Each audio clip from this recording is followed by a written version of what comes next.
If your loved one is being discharged from a hospital in Long Beach or San Pedro or any other surrounding cities in LA County, pause before you sign those papers.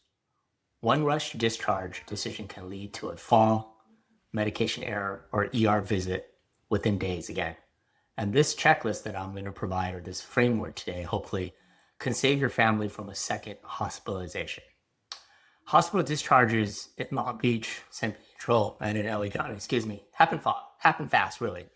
Whether your loved one is leaving Long Beach Memorial, St. Mary Medical Center, Providence Little Company of Mary in San Pedro, or any other local hospital that's close to you in your community, families are often told they're medically stable, insurance won't approve more days, you could take them home tomorrow. But here's what most families don't realize: medically stable does not mean functionally safe.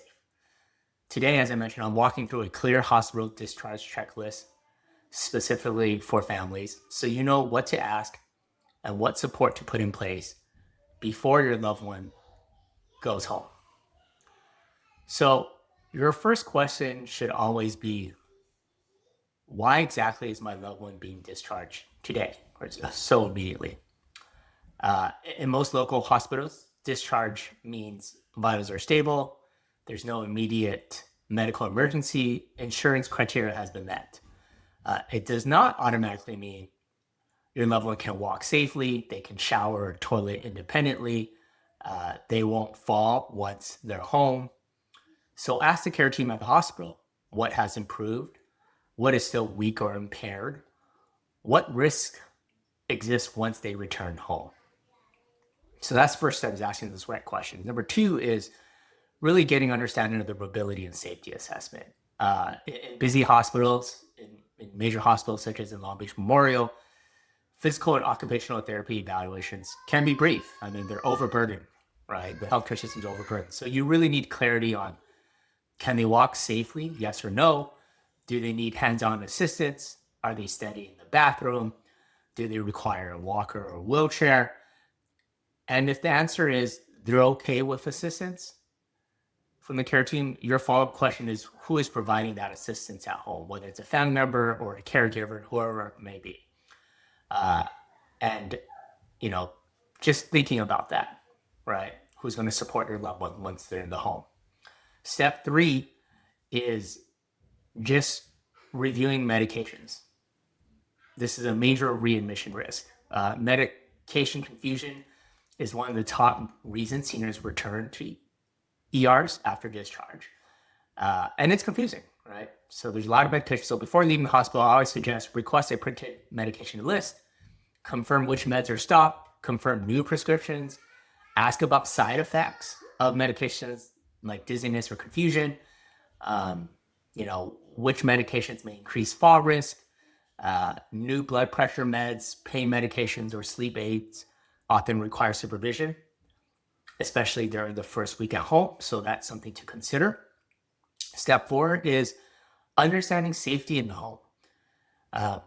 This is something hospitals don't account for because they just don't know. Is the home that you're being discharged to safe for the current condition of the loved one? So think about stairs, small bathrooms, uneven floors, sloped driveways, pets running around, low beds or couches.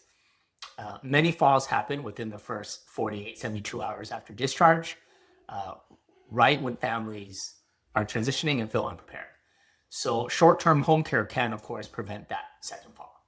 Step five is making that choice. Know that you have choice between rehab and home care.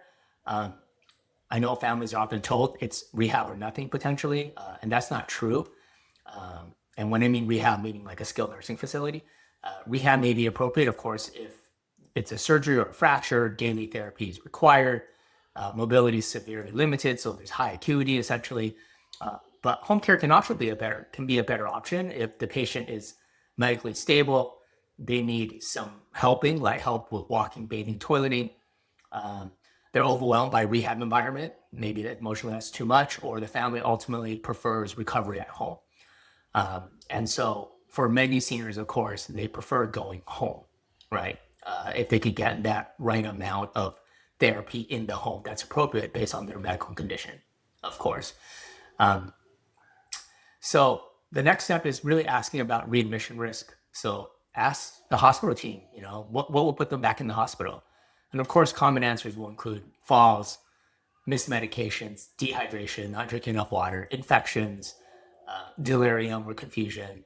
And then ask what support prevents that from the care team. A lot of times, professional caregivers will help with all these things, monitoring changes, assisting with mobility, ensuring that the loved one is hydrating and eating proper meals, and of course, being present and escalating issues before they happen. And this really ultimately prevents loved ones from going back into the ER visits. So before you leave the hospital, really confirm is the diagnosis clearly explained to you? What are the mobility limits? Are they understood by you? What are the medication changes, and are they reviewed by you? Any equipment that's necessary in the home is delivered or on order. Follow-up appointments are scheduled because there's going to be a lot of appointments.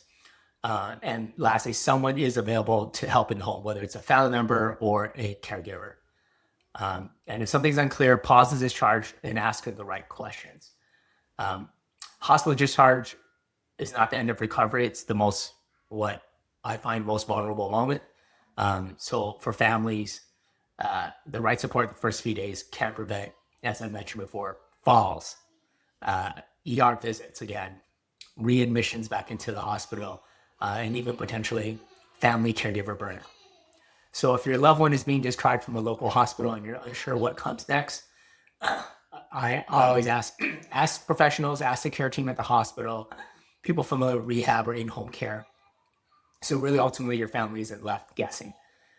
As always, if this video helped you, please like, subscribe, and share it with someone, whether it's in Long Beach, San Pedro, in LA County, or wherever you are, who may be facing a discharge decision soon, because really no family should navigate this alone.